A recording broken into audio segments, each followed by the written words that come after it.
Hello प्यारे बच्चे, मैं संजय कुमार आप लोगों को शारदा सक्सेस पॉइंट में दिल से स्वागत करता हूं। प्यारे बच्चे, आज का जो क्लास लेकर आया हूं वह अति महत्वपूर्ण है। आप इंटर की तैयारी कर रहे हैं या अगले साल इंटर के एग्ज़ाम देने वाले हैं, केमिस्ट्री विषय की चर्चा मैं कर रहा हूं। तो प्यारे बच्चे, अगर आप एग्ज़ाम देने वाले हैं तो यह वीडियो आपके लिए बहुत ही लाभदायक होगा। तो आप लोग इस विषय वस्तु को ध्यान से समझिएगा कि मैं क्या समझाने जा रहा हूँ। अगर आपको अच्छा लगे तो लाइक और शेयर जरूर करना। अब अगले प्रश्न की ओर चलते हैं, देखते हैं क्या प्रश्न कह रहे हैं। क्रिस्टलीय ठोस या रवादार ठोस से आप क्या समझते हैं? आंसर है ऐसे ठोस पदार्थ जिसका कोई निश्चित ज्यामितीय आकृति हो और उसे बराबर बराबर भागों में बांटा जा सके, उसे क्रिस्टलीय ठोस कहते हैं।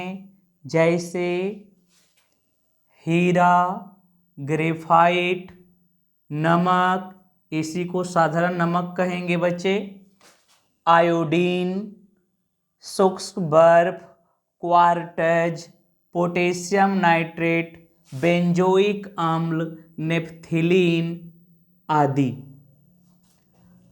यह प्रश्न आपको एग्जाम में देखने के लिए मिलते हैं। इसके अलावे आप उदाहरण जो दिए गए हैं उससे भी प्रश्न पूछा जाता है, आगे चर्चा करेंगे, लेकिन अगले प्रश्न की ओर चर्चा करते हैं।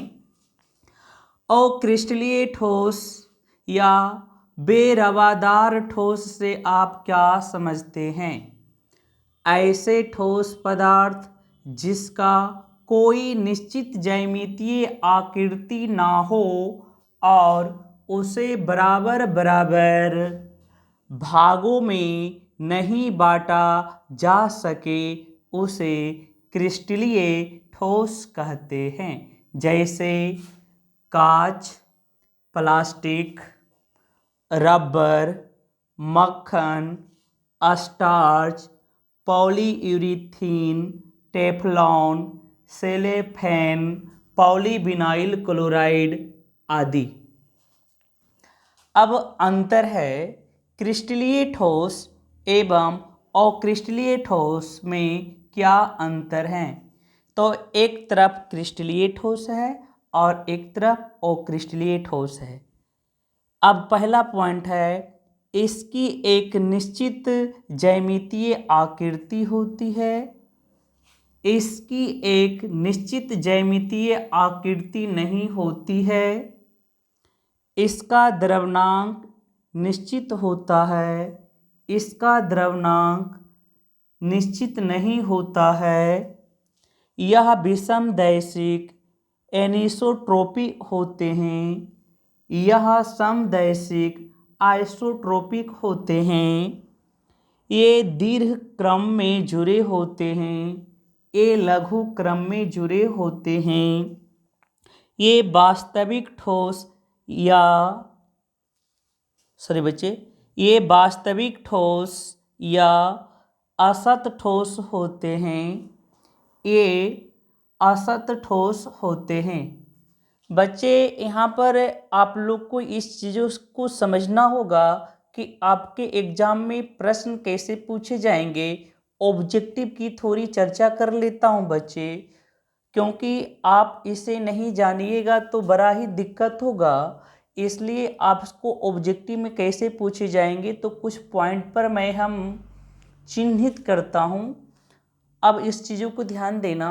अब यहीं पर देखते हैं बच्चे, क्रिस्टलीय ठोस, क्रिस्टलीय ठोस ही रवादार ठोस होते हैं, पहला ये जान लीजिए। तो हो सकता है आपको एग्जाम में क्रिस्टलीय ठोस नहीं पूछकर पूछ दिया जाए रवादार ठोस से आप क्या समझते हैं, तो भी इसी की परिभाषा लिखना बच्चे, तो भी इसी की परिभाषा लिखना। कभी कभी पूछा जाएगा रवादार ठोस का उदाहरण कौन है, तो इसमें दिए गए जो ऑप्शन है हीरा, ग्रेफाइट, नमक, आयोडीन, सूक्ष्म बर्फ, क्वार्टज, पोटेशियम नाइट्रेट, बेंजोइक अम्ल, नेपथेलिन इत्यादि। ये सब एग्जाम्पल को आपको ध्यान रखना होगा, क्योंकि 12वीं क्लास में परिभाषा पूछता है और ऑब्जेक्टिव की बात करें तो उदाहरण जो होती है वहीं से क्वेश्चन निकाल कर आपको ऑब्जेक्टिव पूछी जाती है। तो यहाँ पर परिभाषा के साथ साथ दिए गए जो उदाहरण हैं उसे भली भांति आपको याद करनी पड़ेंगे। अगर ऐसा कर लेते हैं तो ठीक हो जाएंगे।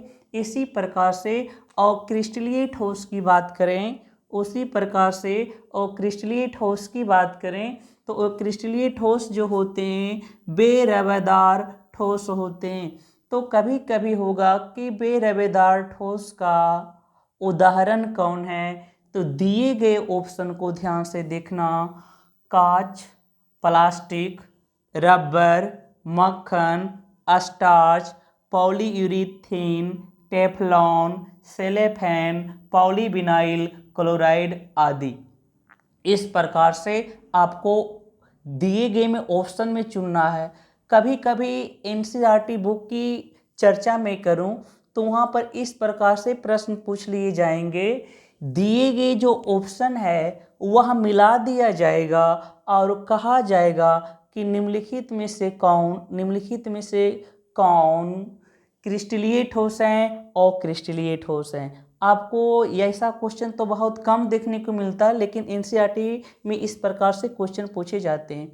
अब इसमें होगा अंतर में मुख्य रूप से आपको इस पॉइंट पर ध्यान देना है, विषमदैशिक और वास्तविक ठोस।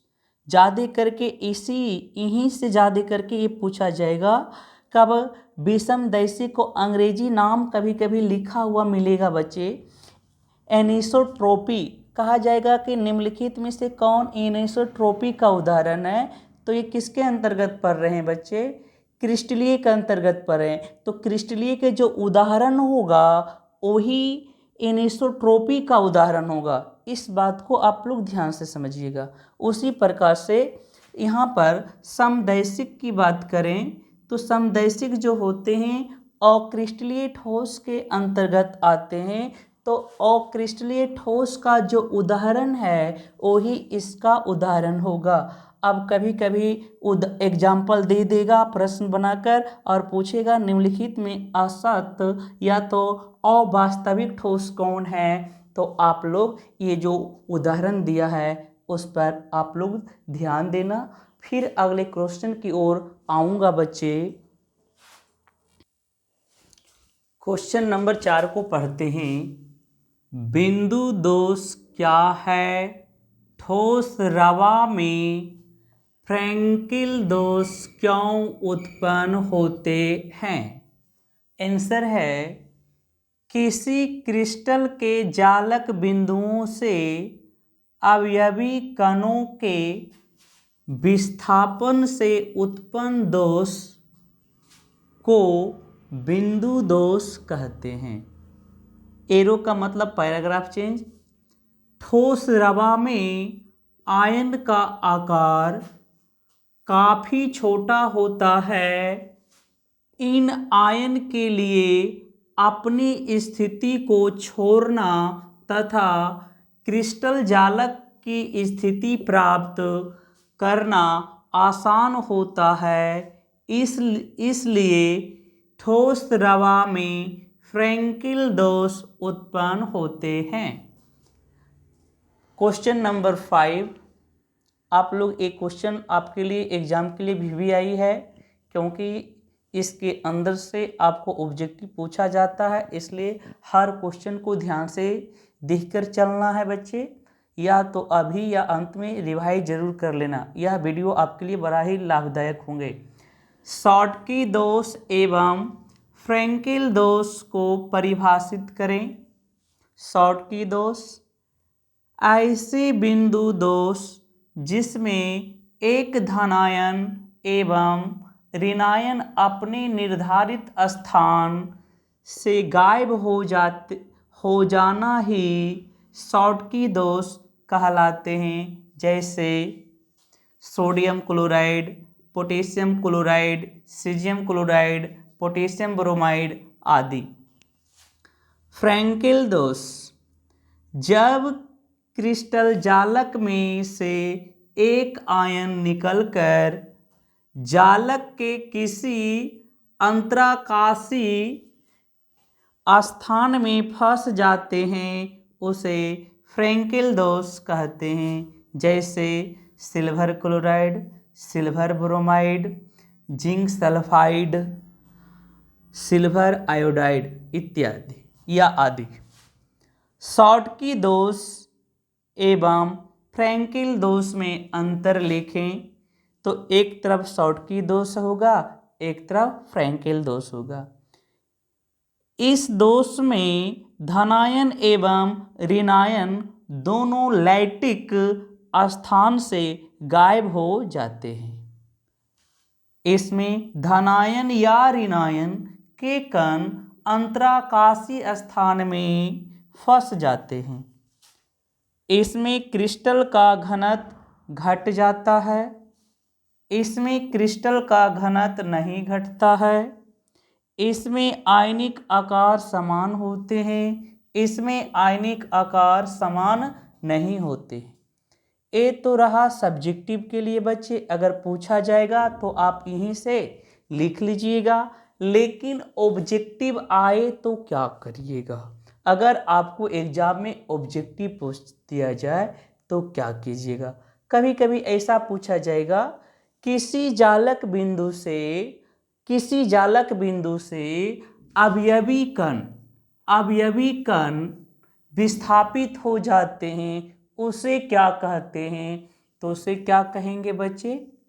बिंदु दोष। क्या कहेंगे? बिंदु दोष। अब बिंदु दोष क्रिस्टल में फ्रैंकेल क्यों उत्पन्न करते हैं? बिंदु दोष में तो क्यों उत्पन्न करते हैं? ऑब्जेक्टिव के लिए जाओगे तो यहाँ पर आएगा कि आयन का आकार काफ़ी छोटा होता है, आयन का आकार काफ़ी छोटा होता है।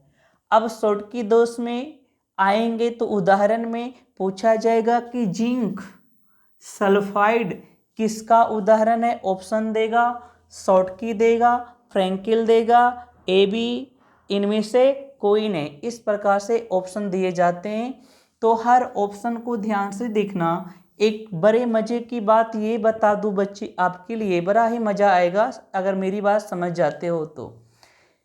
इसमें शॉटकी दोष में देखना, या पहला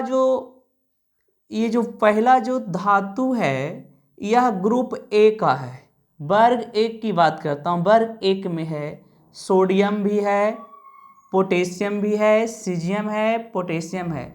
लेकिन यहाँ पर देखना बच्चे, यहाँ पर देखना कि ये जो तुम्हारा है सिल्वर क्लोराइड वर्ग एक का नहीं है। तो याद रखना, वर्ग एक और 17 की बात हो रही है, 17 वाले तो इसमें भी है, लेकिन वर्ग एक का तत्व और 17 वाला मिला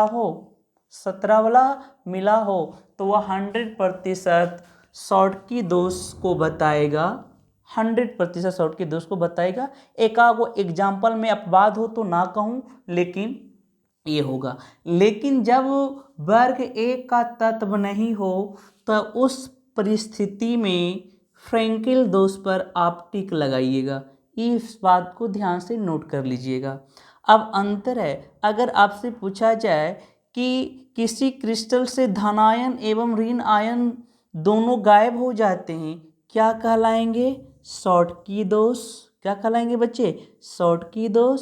अगर कहेंगे कि धनायन या ऋणायन के कण गायब नहीं होते हैं, उसी क्रिस्टल में उलझ जाते हैं, कौन सी दोष उत्पन्न करेंगे? तो कौन सी दोष उत्पन्न करेंगे बच्चे? फ्रैंकेल दोष उत्पन्न करेंगे। किस दोष में घनत्व की कमी होती है? तो आपका आंसर शॉटकी हो जाएंगे। और किस दोष में धनायन और ऋण आयन के आकार समान होते हैं? तो शॉटकी में। और किस में नहीं होते हैं बच्चे? किस में नहीं होते हैं? और फ्रैंकल दोष में नहीं होते हैं। अगर यह बात आप लोग को समझ में आ गया, लाइक और शेयर ज़रूर करना। जय हिंद, जय भारत। फिर मिलते हैं अगले वीडियो के साथ।